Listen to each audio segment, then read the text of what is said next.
Look, staying healthy isn't easy. Watching your diet, hitting the gym, avoiding stress.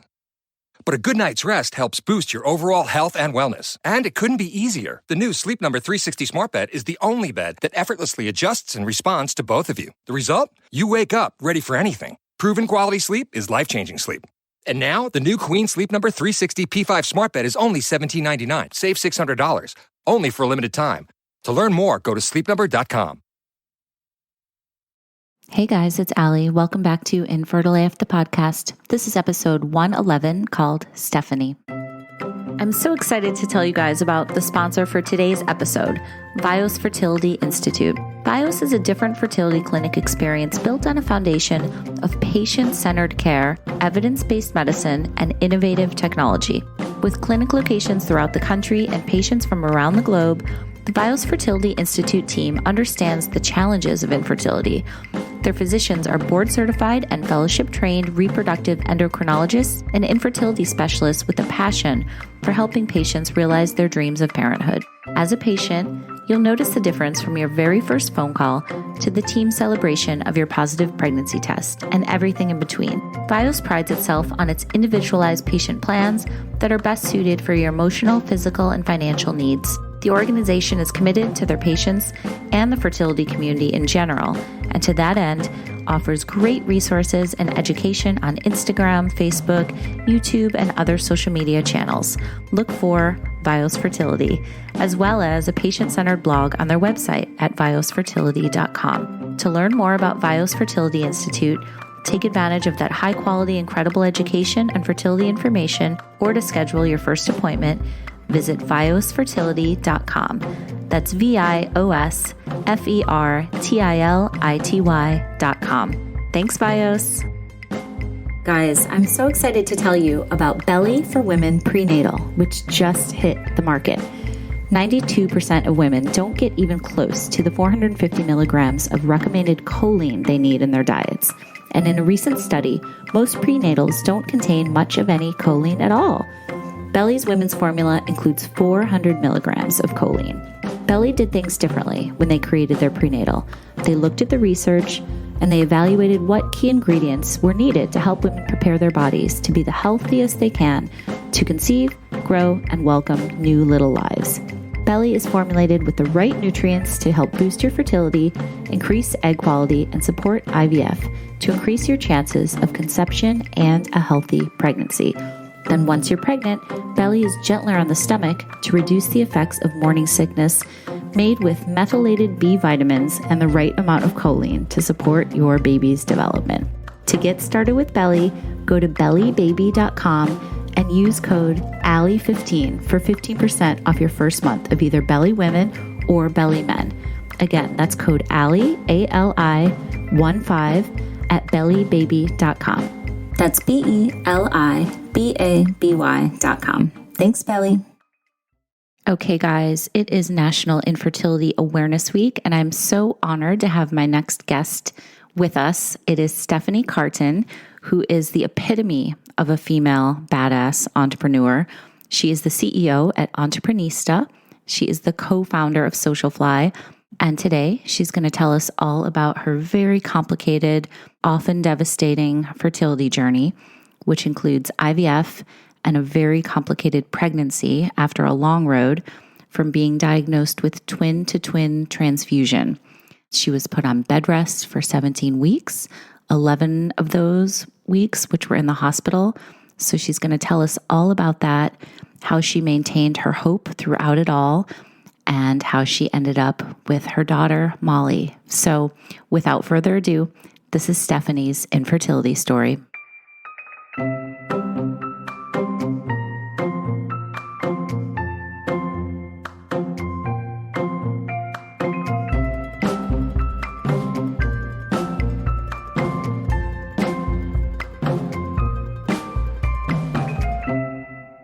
Stephanie, it's so good to talk to you. Thank you so much for doing this. We're going to kind of dive right in because I know you have a long story and I want to make sure you get to tell it the way you want to tell it. So let's start with, did you always want to be a mom? Oh my gosh. I have always wanted to be a mom. And actually, I had said to my husband that my biggest fear in life was not being able to get pregnant and not being able to have a family. So when we experienced fertility issues, it was just so devastating and traumatic because as far back as I can remember, as a young child, all I ever wanted to do was to babysit little kids and to be around little kids. Like that was just my ultimate dream, to be a mom and to have a family. So flashing forward pretty far to once you started to try, do you want to tell me about that piece of it? Or would you rather talk about, I know that you have a diagnosis of MS, and how old were you when you were diagnosed with that? Do you want to talk about that piece? Sure. Yeah. I was 27 years old when I was diagnosed with MS, and it really it came out of nowhere. Actually, I had been having some pain in my neck and in my arm. And I woke up one morning and I thought that I actually had a pinched nerve. So my business partner, Courtney, who's my business partner in Socialfly and Entreprenista, she actually had recently broken her arm, and I called her and I was like, who is that orthopedic doctor that you went to? I think I have a pinched nerve. And she connected me with her doctor. I went that morning, was able to get an MRI, and found out pretty quickly that I had lesions and they thought it was MS. And luckily I was able to get diagnosed quickly and have answers. And I say luckily because, you never want to have a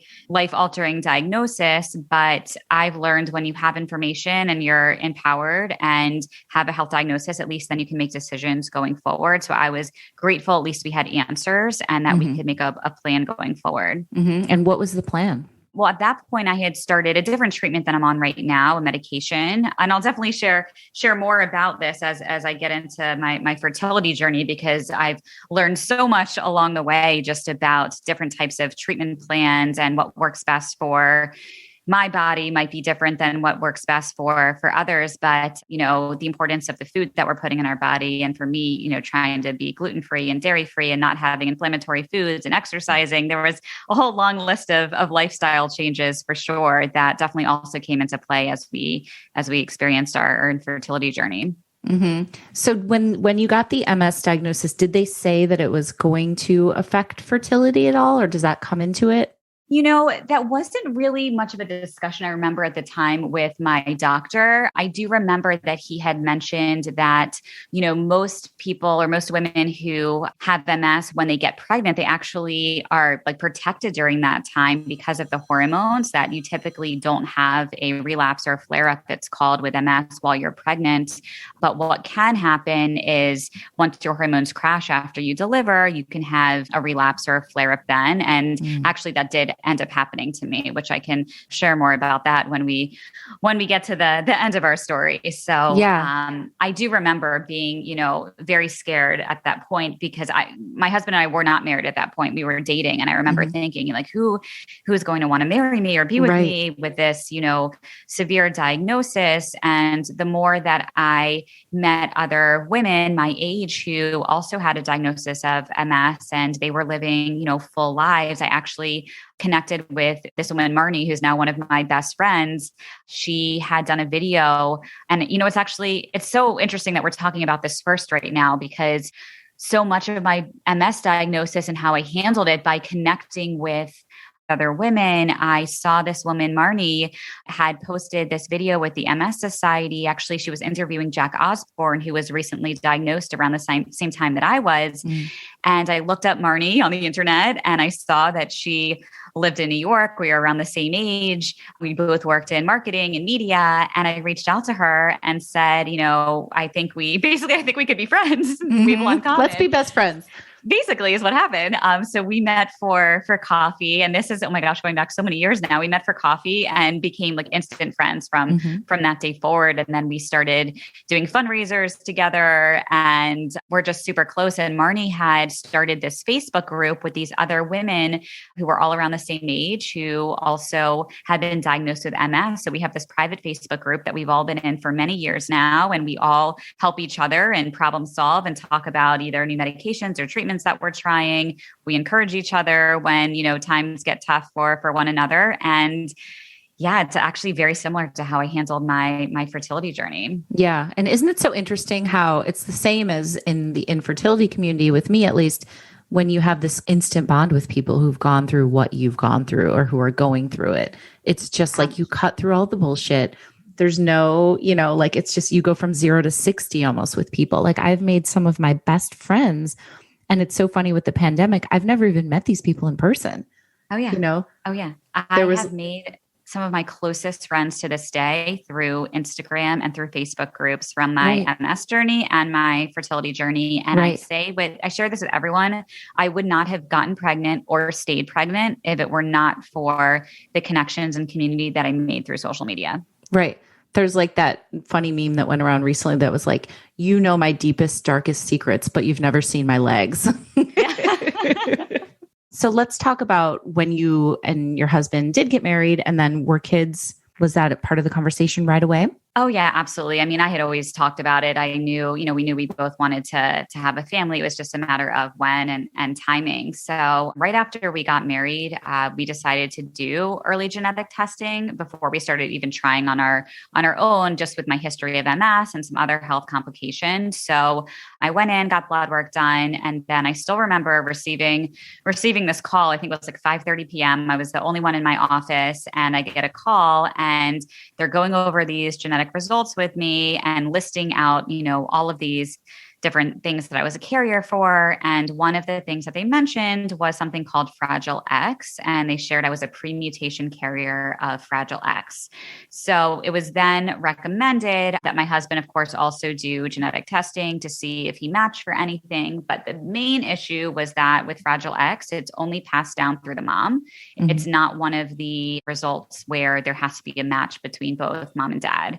So at that point, it was recommended that we meet with a fertility specialist. And I had done very little research on fertility, on IVF treatments.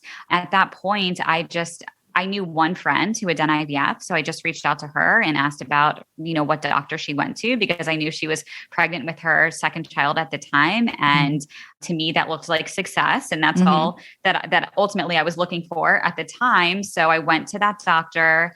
And I remember that first appointment, he started sharing a little bit about IVF and fertility treatments and why, in my case, because of this genetic issue, to do IVF, because then we could do the testing of the embryos to be sure they didn't have the Fragile X mutation. Right. So after that appointment, I remember thinking like, I really don't want to do this if I don't have to.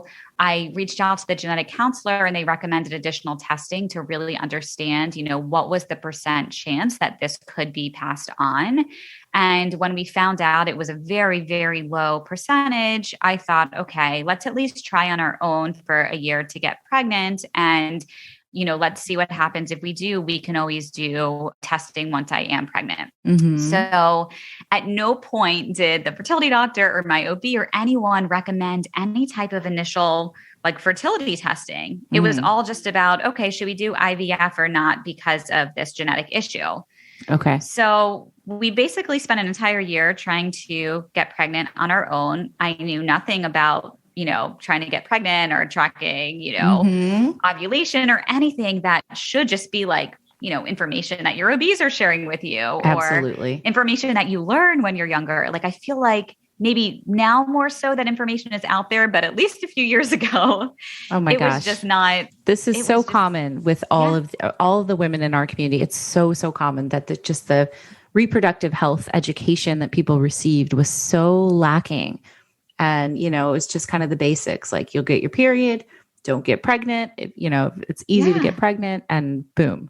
But it's obviously so much more nuanced and more complicated than that. And I hope it's changing. I think with doctors who are on TikTok and, reaching the younger women and younger men that way and going on Instagram and talking about stuff is so beneficial. And I do think people know more now, but still there needs to be a reform or something for sure. Oh my gosh. I mean, there has to be. Otherwise, for me, I'm I wasted so much time and money and emotional energy. And that's why I love being able to share my story so I can help others. And I always offer to, help and counsel anyone who's even thinking about trying to get pregnant before they even, may or may not come across with any issues. Like I share with them, like, these are some of the questions to ask your OB. Here's different tests that you could do to just know up front to have answers and information. Because for me, like one of the most frustrating parts of my infertility journey is just how much time and money was just wasted by not knowing all of this information up front. Exactly. Yep. So, oh my goodness, what happened next? Yeah. What'd you guys do next? So we spent a wasted year, and then decided to make an appointment a year later with that same doctor. Again, still at this point, I had done no research on fertility clinics or specialists or what I didn't know any of the information that I know now from going through everything. I went back to that same doctor because, again, at that point, I still only knew this one friend who had been to this specific practice. So I go back to this doctor, and I remember sitting in the chairs in his office, and he's looked at us, and it was almost like he laughed at us, like, "Oh, you're back." Like he knew we'd be back there. And I remember in that moment feeling so uncomfortable. And when we left, my husband was like, "Stephanie, we can't stay going to this doctor. Like, that's ridiculous the way he treated us." But in my mind, I was so desperate to just have someone be able to help us have our family, because that's all I wanted. And again, in my head, I'm like, well, he helped my friend get pregnant. Like, he can help us. Like, I had him built up on this pedestal. Like, he's our answer. Like, he will be the person to help us have our family.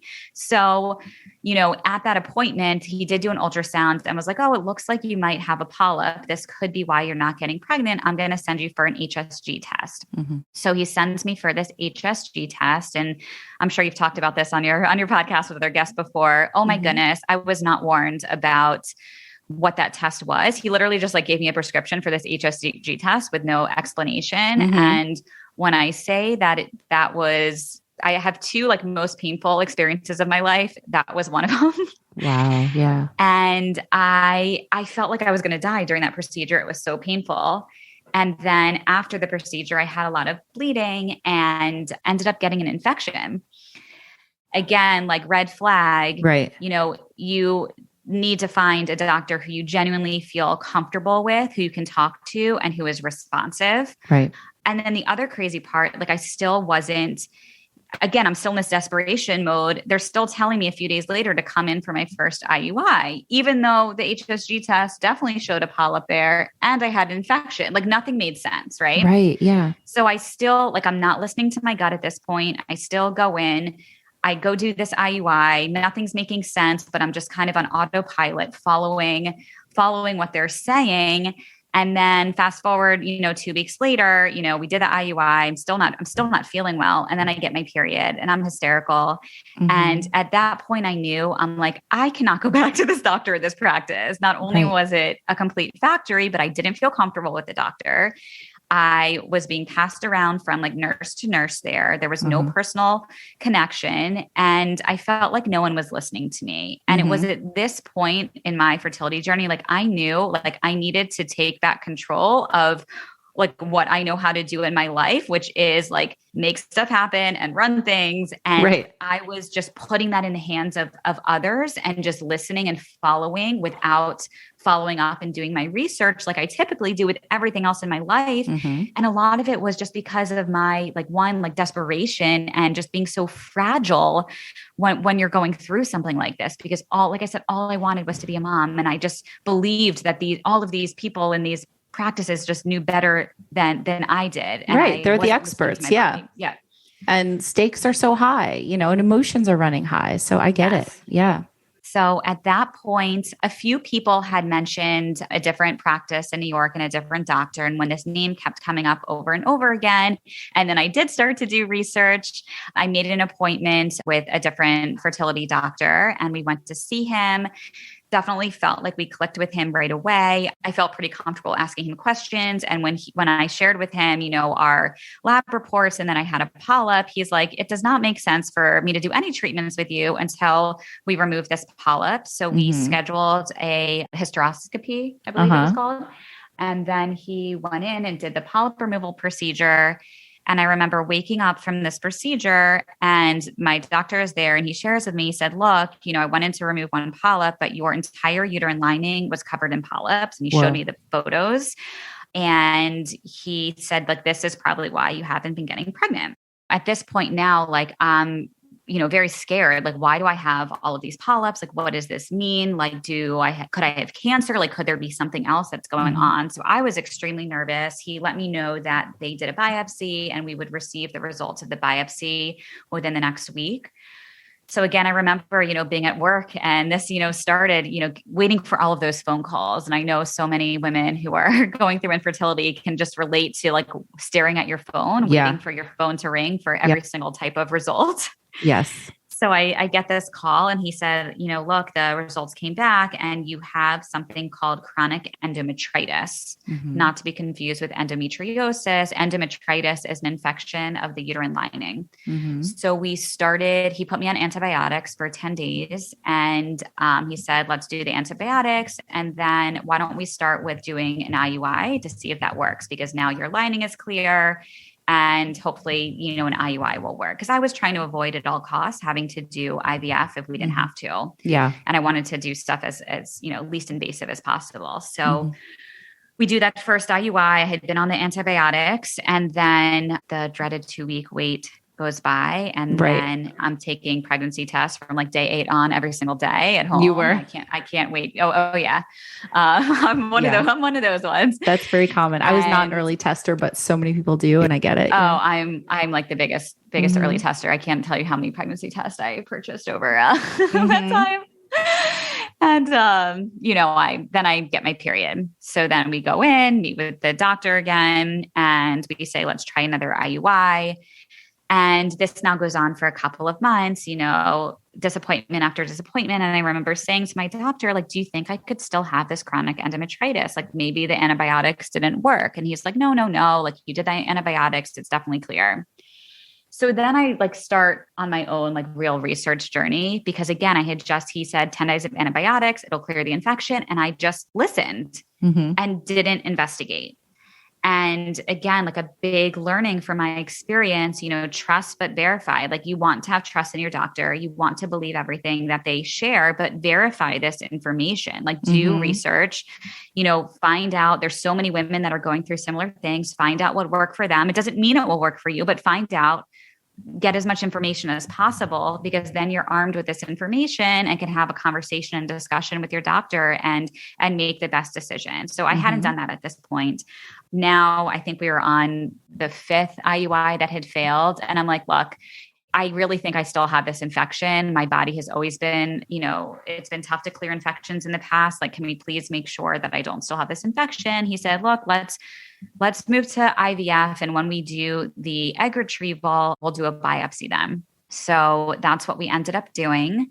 So fast forward, we start going through our IVF journey. And actually it was at this point, right before that, I had finally started publicly sharing on Instagram and on social what was going on and sharing my fertility journey. I had met Andrea Seartash, who has the platform Pregnantish. We met through a Facebook group. And I remember sharing with her, I said, my MS diagnosis was definitely really tough and really hard for me, but going through infertility for me personally has just been so much worse. It has been the hardest thing that I have ever experienced or gone through. And Andrea had said, I think if you share your story and your journey and what you're going through with our platform, you'll help so many people and you'll be able to connect with so many people as well. Right. So I agreed to, share this piece on her platform. And I remember that day that, she told me the piece was live, it was like a weight had been lifted off of me. I could finally speak out and share what we had been going through all these months. Right.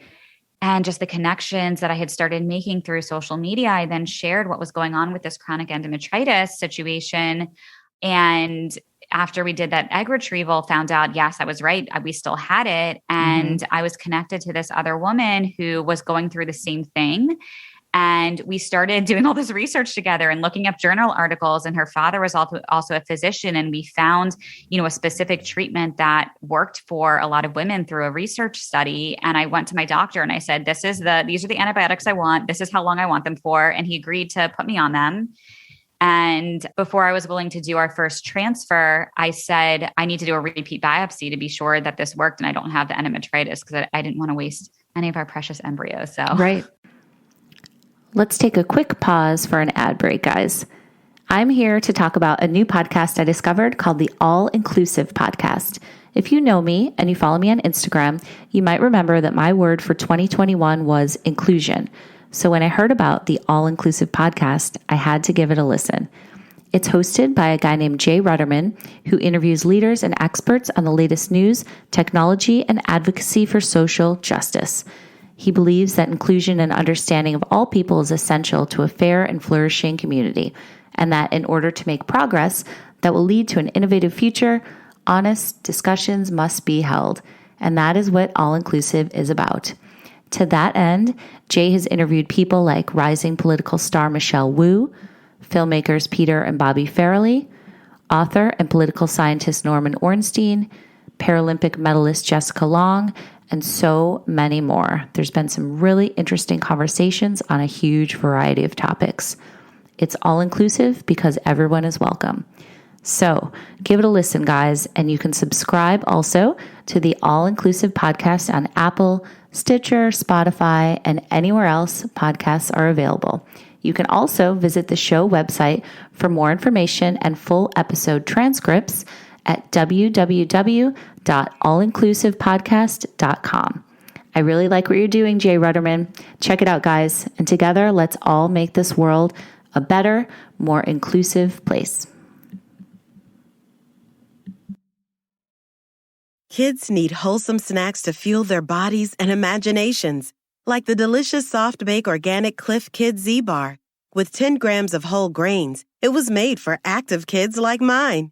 Now, if you'll excuse me, I'm on stopwatch duty for the backyard obstacle course. Grab a box of Cliff Kid Z-Bar snacks for playtime anytime. You've been through so much that you just discussed. How is it affecting you, and how is it affecting your relationship with your husband? You know, I've been really vocal about how it almost broke me and Vince. It really did. Thankfully we're still together, but it was so rough. Oh my gosh, it was very, very hard. And I think the hardest part for me was actually watching Greg just feel so helpless.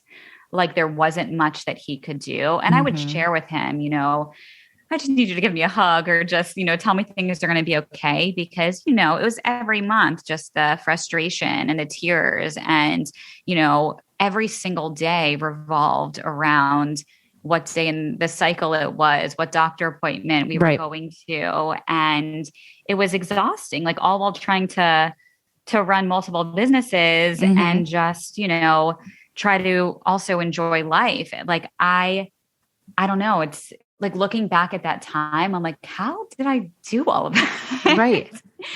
You go on, you know, this like autopilot, problem solving mode. And for me, like I'm such a problem solver. So I was able to just manage all of these moving parts. And I was, you know, grateful that I run my own business and I'm able to create my own schedule. But I remember thinking during this time, like so many women who have other occupations or are teachers, and you have to be in so early, and how you go to all these appointments when you need to be, you know, at your school at 8 a.m.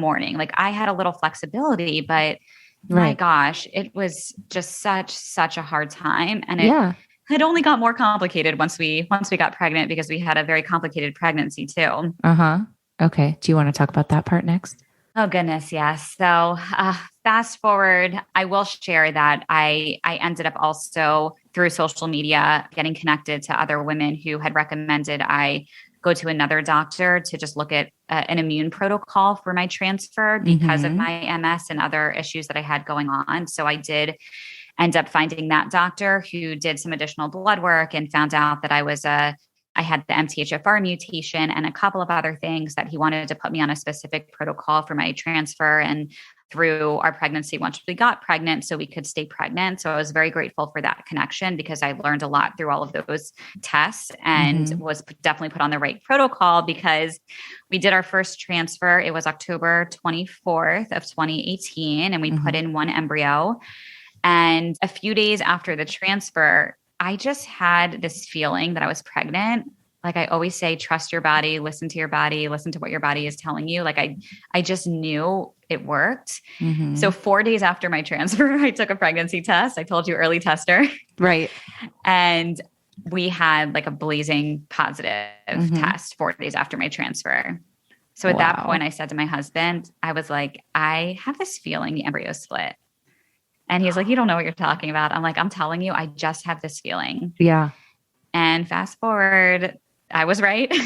Our embryo had split. So we found out a few weeks in that we were going to be expecting identical twin girls. How did that feel? So actually it was during an ultrasound, the tech was doing the scan and I was, at this point I felt like I could read these ultrasounds from all of the ones that I had over the years. Yeah. And I saw what she was doing and I saw 2 sacs and I'm like, oh my gosh, I think I'm right. But I didn't say anything to my husband until the doctor said something. So when she came in and said, look, it looks like the embryo split. It's still very early. At that point, there was just a heartbeat for one of our girls. The other heartbeat wasn't detected yet. So she said, she was telling us all about just, the different risks of multiple pregnancies and that there could be, it could be a vanishing twin. Like we didn't have all the information then. And then actually the day after that ultrasound, I was at a business meeting and I had started gushing blood. And I ran to the bathroom and I called our doctor at that point and he told us to come in right away. And it's actually interesting. I had already switched to the high risk OB. We were going to see this woman. And then when that happened, I actually called my fertility doctor. Also, his office was closer. So we headed back up there because at this point I was only, I forget the number, 9 or 10 weeks pregnant. It was still very early, 8 weeks pregnant. I can't remember, but it was still pretty early. And I'm trying to get to his office and basically a blizzard had just started in New York City as I'm trying to get there. So I'm like, it was like out of a movie. I'm running through snow, trying to get there, just blood is everywhere. And I finally get to his office and it took by the time I was there, it was like the longest 30 minutes of my life waiting for him to come in to do the ultrasound. And when he came in, there were 2 heartbeats and it was like the biggest relief of my life because I thought we were miscarrying at that point. So I unfortunately went on to have a lot of bleeding in the first trimester and learned that can be more common in IVF pregnancies. Yes. But I didn't know that at that point. But it was terrifying. It is terrifying. Just any sort of bleeding is so terrifying. So wow, I can only imagine you running through the snow, the blizzard and all that. And not knowing what's going to happen, And I couldn't get a cab. It was one of those. Right. I had a lot of worse moments through our fertility journey and pregnancy. That was definitely up there. There was about a 3-week period during my pregnancy that it was uneventful. And I remember those 3 weeks, they were amazing. Totally. The end of December. And then at 16 and a half weeks pregnant, we went, and I had now switched to a high risk OB at Columbia Presbyterian because we knew we were going to be a high risk twin pregnancy. And we were referred to a doctor there because my fertility doctor had said, God forbid anything happens in your pregnancy, like this is where you want to be. They have the best twin specialists there. So you might as well be going to him from the beginning. So we went to this high risk OB at Columbia. And at our 16 and a half week appointment, we were doing the early anatomy scan and the tech was doing the scan and it was taking a very, very, very long time. And then all of a sudden my OB walks into the room and he actually wasn't supposed to be there that day. And I saw the look on his face and I just knew something was wrong. He shared with us that he's like, you know what, let me just come in and do the scan. I want to look at a few things. So he was scanning me and I remember I'm just like tearing up and it was, I was just so scared because I knew something wasn't right. And it was at that point he shared, it looks like you do have the early signs of twin to twin transfusion. Why don't you get dressed, come into my office and I'm going to share more with you about what some of the options are right now. And in that moment, it was, I talk about like all of these horrible moments from my experience, but it was just like someone, just threw a ton of bricks on my heart. It was so horrible. Oh. And the crazy part was when he said this, so this was on a Tuesday. It was on a Monday or Tuesday, because the Saturday before this happened, my grandmother unfortunately passed away. Oh, I'm so sorry. And the next day I was home by myself because my husband was actually at work on that Sunday, and I was home and I was writing something for my grandmother for her funeral. And I had the TV on low, and I heard this commercial for Columbia Presbyterian. And it was this woman talking about twin-to-twin transfusion, and that her doctor, who was my doctor, had saved her baby's lives. Mm-hmm. And I just happened to have heard this commercial. Wow. And this is before this diagnosis. So, my doctor is sharing this with me. And in my head, I'm thinking, okay, it's okay. He can save my babies. Like, it's going to be okay. And I kept telling myself this over and over again because I had just heard this commercial about my doctor who I was with in that moment. So that's so cool. I feel like that's the universe intervening right there. Right? I had sent a text. My husband was at work that day, and to my mother-in-law, I took a video of that commercial and recorded it on my phone and texted it to my mother-in-law and to my husband. And I said, look, this commercial is about our doctor. God forbid we have any issues. Like, at least we're going to the best. And I had sent that to them on Sunday, right after I had seen that commercial. Wow. So, when we get this news 2 days later, we're in his office, and I'm bawling, and I'm saying to him, I saw the commercial. I know you can save them. I saw the commercial. I know you can save them. And that's what I'm saying to him. And I'm like, oh my gosh. So he's giving us all of these options and telling us, different probabilities and, the options to have this surgery to try to save both of them. You can do a procedure to terminate one of your babies to try to save the other baby. Like, all of these horrible things you never want to hear, that no one should ever have to be in a position to make these choices. And unfortunately, I believe the number, don't quote me on the exact number, but I believe it's like 10 to 15% of identical twin pregnancies develop twin-to-twin transfusion. I believe that's the stats, but I say trust but verify. So verify that information. Right. Yes. I love that. Trust but verify. Yes. So trust but verify. I believe it's like 10 to 15% of identical twin pregnancies do have this complication. And there is a specific procedure that you can do, this laser ablation procedure, to basically cauterize the blood vessels where they're sharing this blood supply to try to save both of the babies. Mm-hmm. So, something I've also learned in business, mostly, that I took through with my fertility journey, is never make a permanent or very big decision on the spot. Mm-hmm. So because my doctor was basically giving us the choice, even in that moment, like, I could do this procedure right now called an RFA to terminate one of the babies to try to save the others. And I'm like, whoa. Like, oh my God, we have to think about this. And like, who can I talk to? Right. What do I do? So, I immediately, of course, went to Facebook and looked up twin-to-twin transfusion and found a Facebook group and joined that Facebook group and posted what was going on. Wow. I then got connected to this woman, Carolyn, who had my same doctor, who had, her two twins were born alive and okay. She had a very complicated pregnancy and situation with them as well, but we got connected. She got on the phone with me, helped counsel me through everything. Wow. And then the even crazier part, one of our business mentors said, hey, Steph, do you know so-and-so? She's actually is my book publisher. She's the one in the Columbia commercial, if you've seen it, about twin-to-twin transfusion.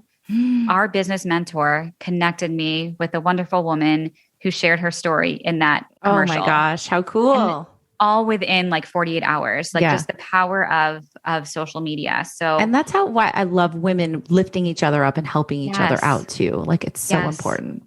Yes. So, now I'm in this, twin-to-twin group. I'm learning all of this information. We then go back for another appointment on Friday to see how things were looking. And he said, again, we need to do this procedure. If we're going to do it, we need to do it soon. Or we need to, do the RFA. And like, we had to make some choice. Mm-hmm.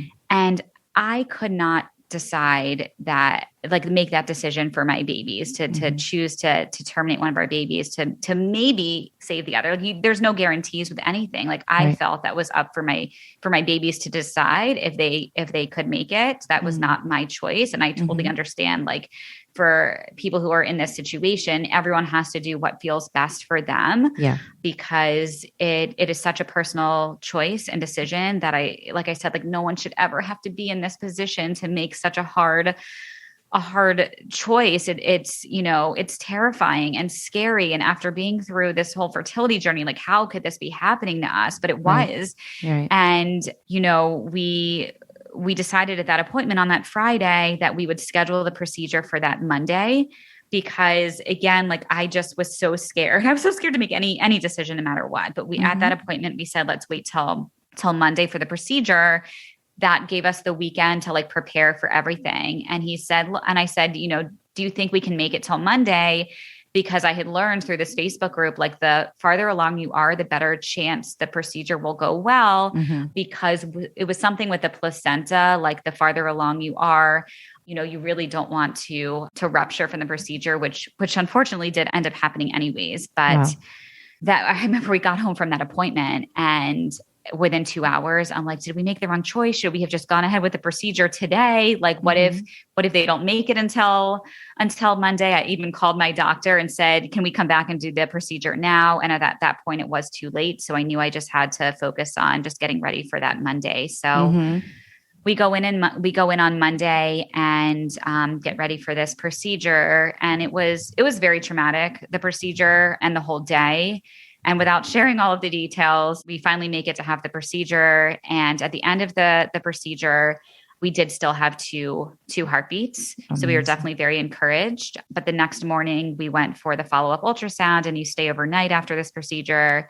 And we went up for that scan. And I saw right away when they put the ultrasound up, like I could see for myself, there was just one heartbeat. I knew, and they told us. And the crazy part, it was like, you know, they were like, okay, basically like, just go home. Like we just lost one of our babies, and there wasn't like this follow-up to like talk with a social worker or to have a whole plan. And you know, that's also, you know, another learning from this about the importance of, you know, having support. And especially when you go through something like this and the loss of a baby and a twin while you're still pregnant. I mean, it's just so hard. And, you know, I found another Facebook group. Yes. I love it. You're such a connector, you know, it's so cool. I needed to find other people who were going through something similar so I could learn, because I had learned through my whole fertility journey that this was the way to get as much information as possible. And, you know, the other thing I'll share is that I also learned actually through a therapist that I had worked with during this time, you know, but during my fertility journey, I started with a new therapist, and it was, you know, these doctors are only doing the best they can do with the knowledge and information that they have. And sometimes doctors don't have all of the knowledge or all of the information. You have to go find some of that. And if you're working with a doctor who is open to hearing that and learning new things, like that's great. Like that's the type of doctor that you want to be with, someone who's open-minded to learning. Because let me tell you, I did end up teaching this doctor so much about PPROM, which is what ended up happening, because 2 days after the procedure, I did rupture. I started leaking amniotic fluid. And we, of course, texted my doctor, and we rushed to the hospital, and we thought initially that the pregnancy was over. I was ruptured. At this point, I was 17 and a half weeks pregnant, leaking amniotic fluid. We thought I was going to go into early labor by what they were telling me in the emergency room. And it was so traumatic, and, you know, I'm obviously hysterical, thinking like, how can all of this be happening?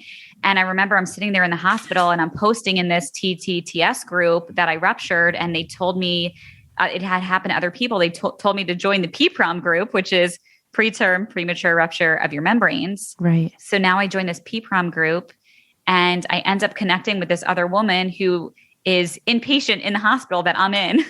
Oh my God. And she had the same thing happen, and we end up connecting, and she's, you know, walking me through everything as well. And after 48 hours, you know, I had not gone into early labor, and I learned through this group, you can actually stay pregnant when you're ruptured. And even though the doctors in the hospital were telling me when you rupture this early in pregnancy, they were telling me your baby's lungs will never develop. She won't really have a chance of survival, even if you do stay pregnant. If you do stay pregnant, it's just super risky because you can get an infection and die and all these horrible things. But then I'm talking with all these women in this Facebook group who tell me if there's a heartbeat, there's hope. And there's all these things that you can do to give yourself the best chance to stay pregnant and for your baby to be okay. Mm-hmm. So I'm hearing all of these conflicting things.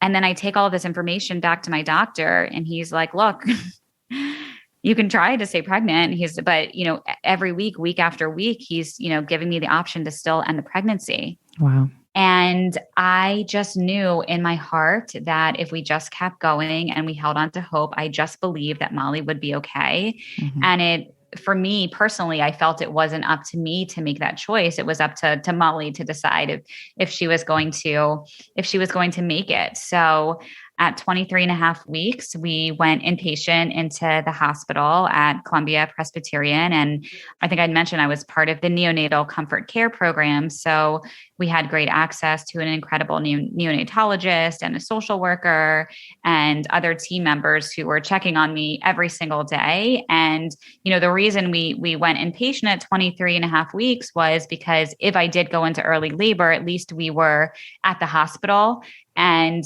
would have direct access to the NICU. So we could do whatever we needed to do to give Molly the best chance. So mm-hmm. I spent 11 weeks in the hospital and that was the goal. And wow. I was induced at right at 34 weeks. Mm-hmm. And I still remember, those days leading up to the delivery and our scheduled induction, just being so excited that we finally made it to the end. And I remember people would ask if I was nervous because we didn't know, what the outcome would be ultimately. But mm-hmm. I just believed so much in my heart that after everything we had done, everything we had tried, that she was going to be okay. Mm-hmm. And on May 30th at 5:44 p.m., Molly It's a really good birthday, by the way. Yes. Happy birthday to you too. Geminis. Yes. Our little Molly Hope was born and Molly Hope. And I just got the chills. That was actually always going to be her name even before any of this. So I always tell people just have hope, just keep believing. When she mm-hmm. was born, they put her on my chest and I feel like most moms just are waiting for that moment to have your baby on your chest and you're mm-hmm. holding them. Mm-hmm. And I actually didn't even want to hold her. I just wanted them to take her to be sure she was breathing and that she was okay. And we have a video of this too. They put her on my chest and I just kept saying is she okay? Is she breathing? Is she okay? Is she breathing? And they kept telling me she's perfect. She's perfect. She's perfect. And I'm crying. And I was trying to just hand Molly to them to take her so they could just make sure that she was okay. Cause that's all that I cared about. Mm-hmm. And, she had a little bit of breathing assistance for the first 2 weeks in the NICU because she was early. She was 34 weeks, but she did not have, any of that, long-term lung damage or problems with lung development that the doctors had thought. And Molly and Torben, which is my friend Caitlin's baby, they were born within 3 days of each other. And they both went home together on the same day from the NICU. And it was the most incredible moment. So look, we had a very long and complicated journey with our fertility and then our very complicated pregnancy. But I share this story because there's hope. And I know it's not easy, but there absolutely is hope.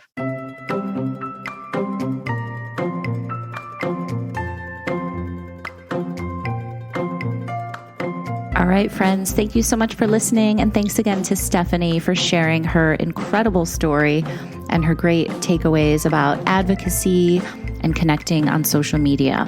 So speaking of social media, guys, definitely check out Fertility Rally. We're at fertilityrally.com. We are a community, a membership, and just a source for great content and curated events. We would love to meet you and have you join our family. So check us out on Instagram at Fertility Rally. And you can also check me out at Infertile AF Stories on IG. And I will talk to you guys next time. Thanks.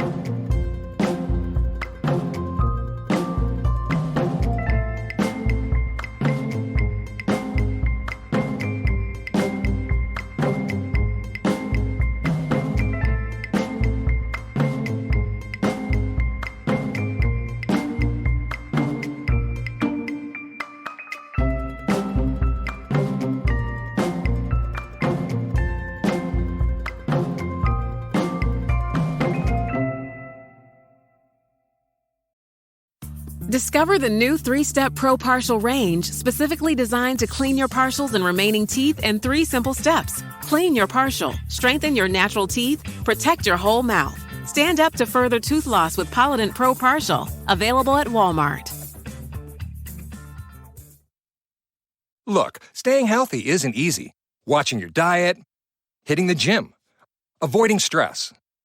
But a good night's rest helps boost your overall health and wellness. And it couldn't be easier. The new Sleep Number 360 Smart Bed is the only bed that effortlessly adjusts and responds to both of you. The result? You wake up ready for anything. Proven quality sleep is life-changing sleep.